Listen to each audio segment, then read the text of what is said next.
देखिए, कल हम गोली चलने के बाद जब हम घर गए थे तो हमारे घर वाले सारे लोग बोल रहे थे कि अपना राजनीति का दुकान बंद करो और फिर बैक टू पवेलियन बिहार से बाहर उड़ीसा चले जाओ। लेकिन होने भी लगी थी। हाँ,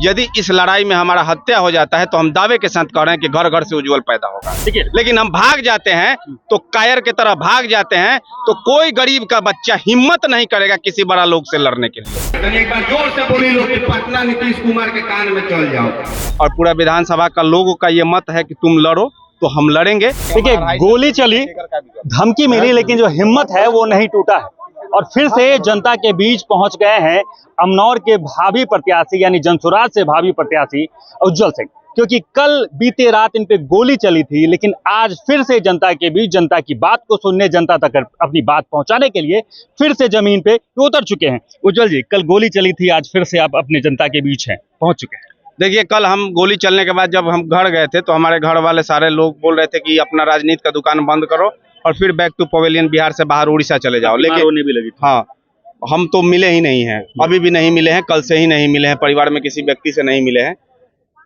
लेकिन जब हम अपने टीम के साथ बैठे थे, सुबह का 4 बज रहा था, मतलब हजारों की संख्या में हमारे समर्थक आए हुए थे। लोगों से बोले कि आज सभा है, सभा को स्थगित कर दिया जा रहा है, लेकिन लोग बोला कि नहीं, सभा तो करना है।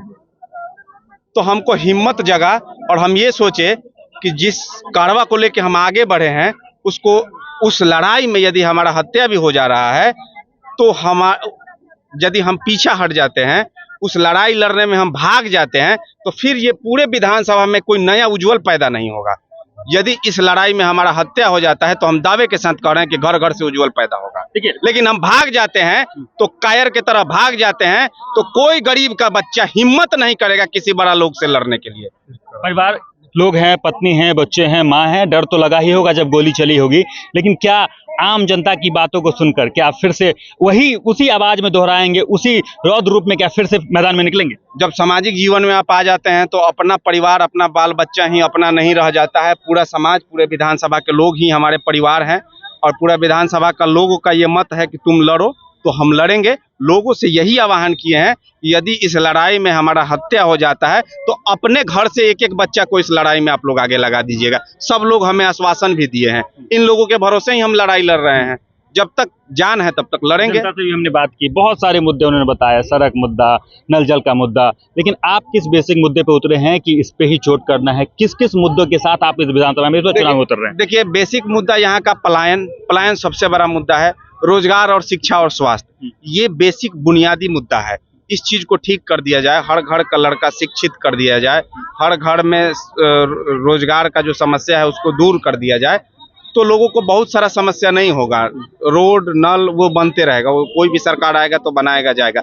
लेकिन जो पलायन का मुद्दा है, जो लोगों का दर्द है, जो भ्रष्टाचार, व्याप्त भ्रष्टाचार है, मान लीजिए कि चाचा को कोई समस्या हुआ है तो थाना में जा रहे हैं तो जनता दरबार में इनको जाना होता है। कहाँ पे? थाना में। जब ये जाते हैं तो इनका कागज सही भी रहता है तो इनको डांट के थाना में भगा दिया जाता है और इनको हिम्मत नहीं होता है कि दरोगा जी के सामने आंख में आंख डाल के बोले। लेकिन यही चाचा को, यही उसी दरोगा जी को इसी फील्ड में बुला के जनता दरबार लगवा दिया जाए और ऐसे ही भरा हुआ सभा में जनता दरबार लगा दिया। यहीं पे बीडीओ साहब, यहीं पे सीओ साहब, यहीं पे थाना अध्यक्ष आए और यहीं पे समस्या का निवारण हो और यहीं पे इन लोगों का लड़का विधायक होके उसी बीच में बैठा रहेगा तो जरा सोचिए इन लोग का हिम्मत कितना बढ़ा हुआ रहेगा और ये लोग कैसे आंख में डाल के प्रशासन के बीच में बात करेंगे।